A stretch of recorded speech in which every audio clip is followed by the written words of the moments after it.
Be ready. 5 seconds. Start. As you are aware, sir, among the many social and economic evils that beset our nation, food adulteration is most dangerous because the unsuspecting public have no way of knowing that when they buy a certain article whether it is up to the required standard or not. A great deal of quick money has been made by unscrupulous antisocial elements by adulterating food stuffs. A great deal of ingenuity has gone into this whole process of adulteration. I was myself surprised, sir, when the committee went through this to learn in what ways special adulterants are manufactured in large quantities so that food can be adulterated. And very often, as you know, sir, the adulteration is of such a nature that it causes death or permanent injury and disablement to the people who consume those articles. It is therefore an extremely serious matter, and there has been a demand from all sections of the people and in both houses that this entire Prevention of Food Adulteration Act should be amended, should be made more effective, and that there should be strong and effective action against these anti-social elements. For this purpose, sir, I introduced in this House an amendment to the Prevention of Food Adulteration Act 1954. This act was passed 45 years ago by Parliament. The experience of its administration, I must admit, sir, has not been very impressive so far, both because the act itself had loopholes and also, I must admit, because our administrative machinery, particularly in the states, was not really as effective as it should be. Therefore, I introduced this amendment in the Rajya Sabha on August 12. At that time, there was a demand from all sections of this House as well as the members of Parliament from the Lok Sabha and the general public that in view of the very important nature of this legislation, it should be referred to a joint select committee.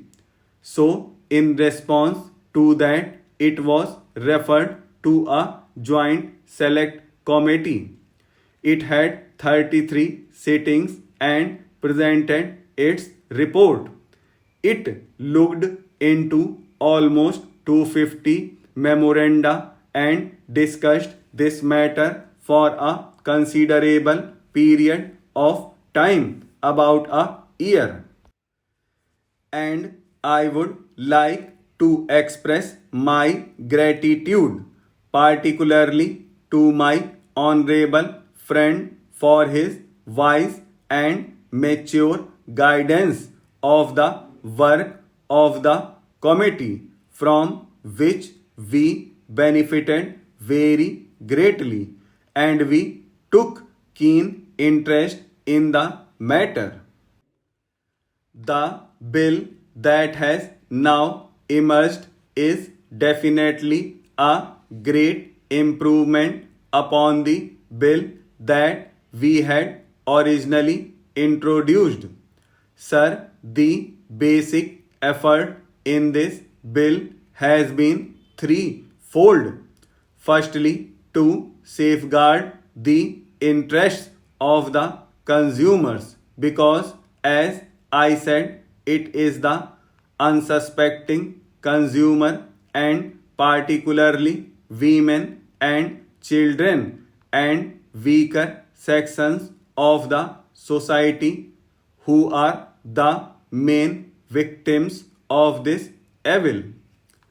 Secondly, it is to prevent undue harassment to the trader, whether it is the producer, the wholesaler, or the retailer. Whereas we should certainly keep a very strict watch upon them. There should not be any cause for undue harassment. And thirdly, the act should be capable of effective implementation, because there was a general feeling among the members of the committee that implementation had been lacking. These were the three major principles that were kept in mind by the committee in its deliberations. Sir, with your permission, I will very briefly put before the Honorable House some of the salient features of the bill that I have now presented.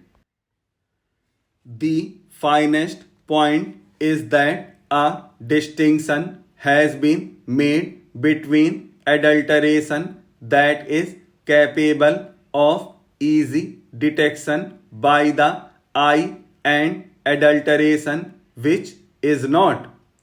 In other words, if something is adulterated and is visible, at least the consumer has the opportunity to take necessary precautions. But if it is proceeded and cooked, then there is no way by which the consumer can know whether it is adulterated or not until he has reaped the ill effects of adulteration.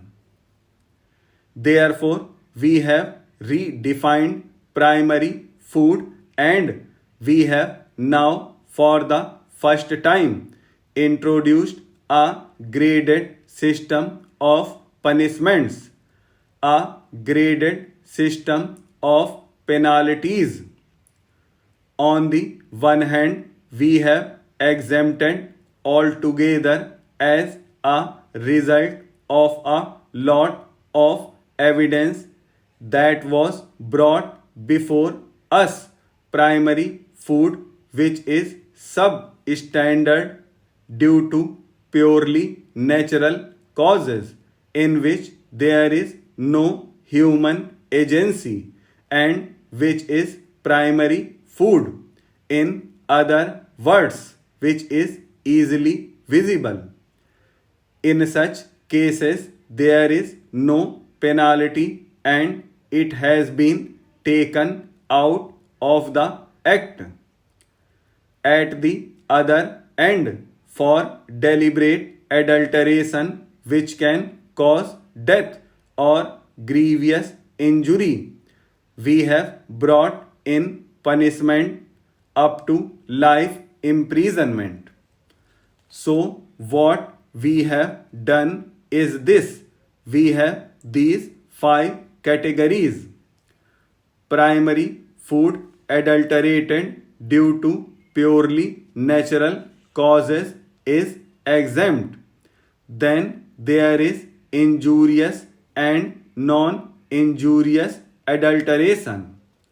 Here we have got a graded system of penalties going up to life imprisonment so that deterrence is there and people realize that they cannot play with the lives of their fellow citizen.